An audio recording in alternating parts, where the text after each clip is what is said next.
Então, você concorda com a linguagem neutra nas escolas? Você concorda ou você discorda?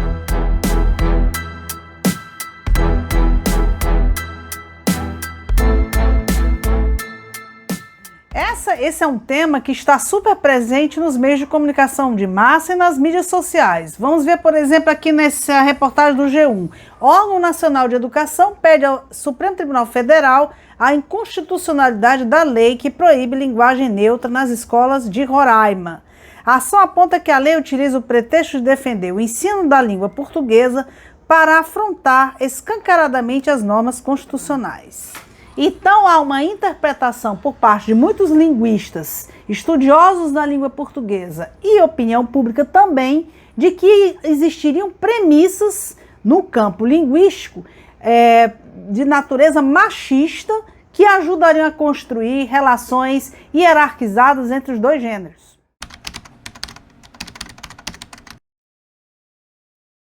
O problema da linguagem neutra é que ela pretende fazer uma reengenharia social de um patrimônio multissecular que é a língua. E isso é muito autoritário, particularmente dentro dos espaços educacionais, uma vez que as crianças e os jovens são muito mais imaturos e incapazes de uma análise crítica dessas construções linguísticas que estão sendo propostas do que um adulto com a personalidade já formada. Então, o ponto que se coloca é o seguinte: não há outra maneira de fazer respeitar as diferenças de raça, étnico-raciais e de gênero que não passem por essa intenção de uma reengenharia social. Sim, existem maneiras e elas estão no Estado Democrático de Direito, tem a ver com Constituição e com leis.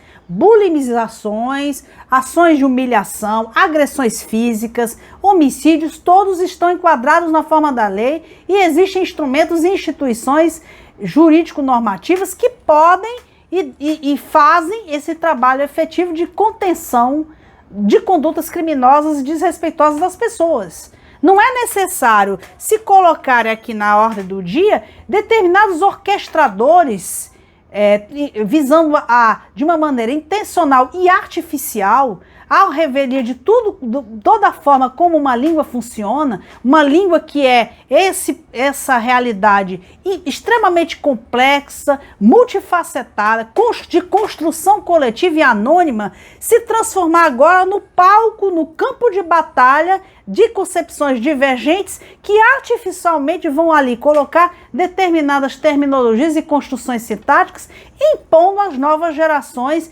dentro dos espaços educativos. Os pais que não compartilham com tais concepções têm o direito legítimo de se sentirem agredidos e de não subscreverem essas construções linguísticas que estão sendo propostas, tais como a linguagem neutra.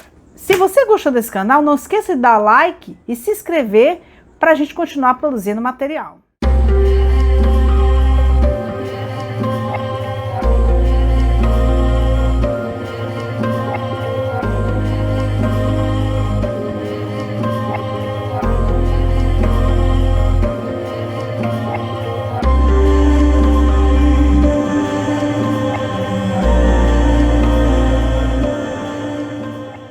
Então essas são as formulações que estão sendo construídas muito mais nas redes sociais do que no campo acadêmico. Isso não só dentro da realidade brasileira, mas fora do Brasil também.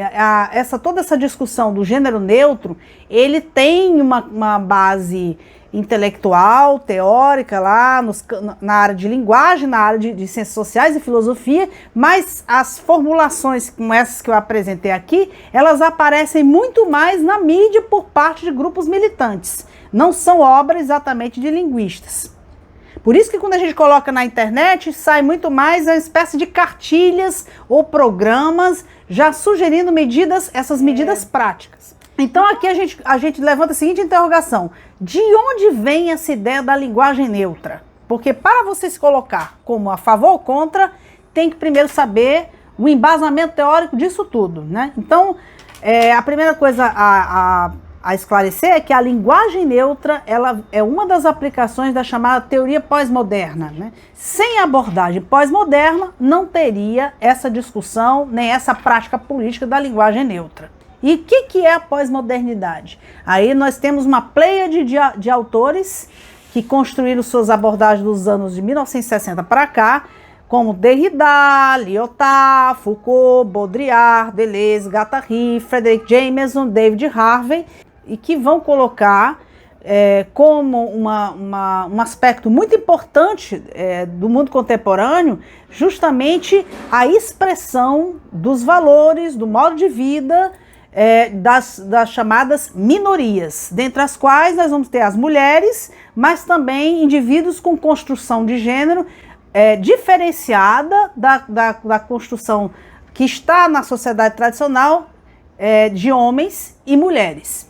Então, a teoria da pós-modernidade, ela aparece logo depois do final da Segunda Guerra Mundial, reagindo ao que seria uma decepção. Vamos dizer que é aquele ponto de vista que considera que aquela teoria, aquela filosofia da história que vinha lá do século XVIII, do iluminismo, que achava que a ciência ia construir uma sociedade de bem-estar e uma sociedade apoiada na razão que iria favorecer a prosperidade, a democracia, tudo isso não teria dado certo.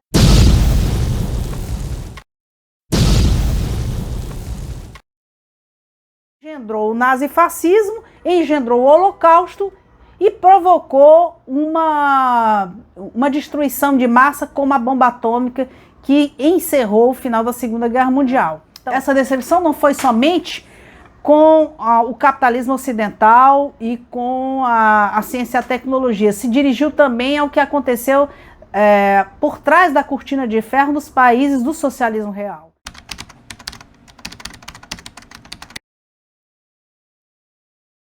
Porque eles também geraram sociedades opressoras que perseguiam a dissidência. Então, tem também uma decepção com o marxismo. E quando cai o Muro de Berlim, em 1989, fica claro que a utopia comunista não teria dado frutos. Teria gerado essas sociedades violentamente repressivas e além de ineficientes. Então, o pensamento pós-moderno, ele é um pensamento de esquerda, mas não é um pensamento marxista. Ele vai contestar justamente a pretensão marxista de um sujeito da história, que era a classe operária, que tinha como missão conduzir toda a civilização ocidental e mesmo para além dela a um estado de bem-estar social pleno, né, marcado pela ausência da propriedade privada e ausência do Estado.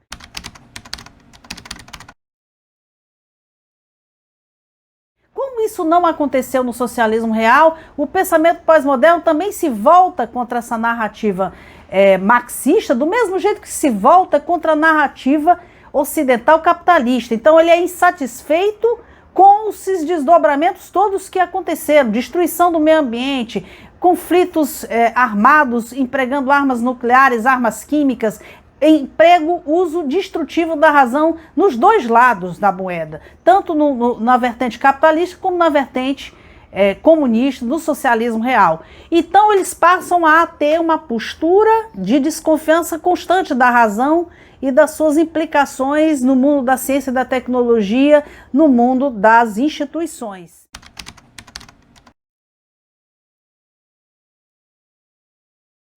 E aí eles contestam também todo o ponto de vista que seria universal, esses sujeitos genéricos, classe operária, cidadania, os cidadãos, a democracia ocidental, todos esses discursos genéricos que enfatizam um determinado sujeito histórico e em determinadas abstrações são colocadas em xeque.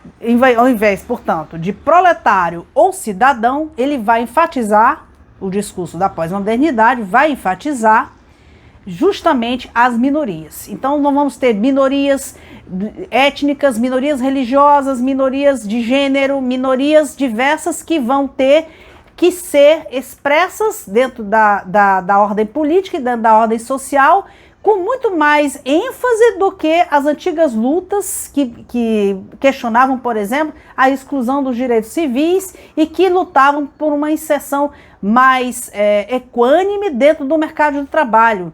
Então essas são as ideias principais do discurso pós-moderno, que vai postular, inclusive, uma nova concepção de cientificidade e de ciência. Vai dizer, por exemplo, que as ciências humanas e as ciências físicas naturais, elas não têm valor de verdade. Elas produzem, no dizer de Wittgenstein, um autor anterior que foi apropriado por vários autores do discurso pós-moderno, eles vão ser, esses discursos científicos, apenas o que se chama de jogos de linguagem, que produzem resultados práticos, aplicações no campo da tecnologia ou da engenharia social, mas que não têm um valor de verdade. Um dos autores muito importantes que vai influenciar bastante o pensamento pós-moderno e a prática política dessas minorias vai ser justamente Foucault, que vai mostrar como o discurso científico se entrelaça a relações de poder que não se irradiam de um Estado nem de uma classe determinada, mas que se produz no corpo social de uma forma microfibrilar. Nos interstícios e nas relações sociais, legitimando determinadas práticas políticas que provocam subsunção, que provocam exclusão. Então, o Foucault, com a sua microfísica do poder, ele vai ser bastante utilizado por grupos militantes em prol das minorias, de gênero, de raça, étnico-raciais, religiosas, que vão postular um estado social, acho que não podemos dizer até que no nível de uma total utopia, libertado das relações de poder que apequenam o homem. Então, ao invés do discurso marxista que colocava as relações de poder centradas, vinculadas à posse da propriedade privada, aqui nós vamos ter uma concepção indeterminada do poder e que, portanto, se manifesta em todos os lados, em todos os lugares, produzindo discursos e, inclusive, os discursos científicos. Aqui eu estou trazendo uma citação da Ellen Pluckrose e do James Lindsay, que fazem uma obra interessante chamada Teorias Cínicas e Críticas. Por causa do seu foco na dinâmica de poder, esses pensadores sustentaram que os poderosos têm, tanto intencional quanto inadvertidamente, a sociedade organizada para beneficiá-los e perpetuar seu poder. Eles fizeram isso legitimando como verdadeiras certas maneiras de falar sobre as coisas, que então se espalharam por toda a sociedade, criando regras sociais que são vistas como senso comum e perpetuadas em todos os níveis. Quer dizer que nós temos construções de gênero, construções étnico-raciais, construções que vão se difundir e ser legitimadas em todos os quadrantes da vida social, dentro da escola, dentro da igreja, dentro do sindicato, dentro da própria família, e que vão perpetuar determinadas formas e hábitos e maneiras de ser. E isso é microfibrilar, né? Quer dizer, não está vinculado ao exercício do poder estatal, mas se produz e se reproduz principalmente no campo do discurso. Por isso que a linguagem passa a ser um elemento importantíssimo do discurso pós-moderno, e é por isso que a linguagem neutra aí se vincula plenamente, aí se justifica e aí se baseia. A linguagem neutra pode ser vista então como um desdobramento de uma concepção pós-moderna que enxerga o poder, esse poder indeterminado, se produzindo principalmente no campo do imaginário através da linguagem. E aí se justifica porque toda essa ação política e todo esse trabalho midiático nas redes sociais e essa militância ativa em torno de maneiras de dizer, né? Enquanto que no passado estava se preocupado com a forma de viver, com a forma de distribuição de renda, com políticas sociais que garantissem a igualdade de acesso a bens ou a educação à saúde, agora estamos preocupados com formas de dizer que não sejam racistas, não sejam sexistas. Por quê? Porque na concepção pós-moderna, a sociedade é principalmente discurso, e através do discurso nós produzimos maneiras de estar no mundo. Então não há nada mais pós-moderno do que essa teoria da linguagem neutra, que trabalha, expressa os anseios de determinadas minorias, tanto do movimento feminista como dos movimentos LGBTQ+, no campo da luta cotidiana, no campo do discurso. Resumo da ópera. Como é que a gente pode aqui sintetizar os principais pontos que foram discutidos nesse vídeo? Nós temos que o discurso da linguagem neutra se apoia na abordagem chamada pós-moderna, que se caracteriza pelos seguintes pontos de vista. perda de confiança na ciência, construção social das identidades através da linguagem e que se contrapõe à tradição e à cultura constituída ao longo do tempo, foco nas minorias, do que resulta a teoria de gênero e as abordagens étnico-raciais, como por exemplo da Angela Davis. Um ponto de vista determinado sobre a ciência, segundo o qual a verdade é relativa, a verdade científica, tanto das ciências físicas e naturais quanto das ciências humanas, sendo que há o questionamento das concepções e ideias universais herdadas da modernidade, tais como a ideia de cidadania e de cidadão.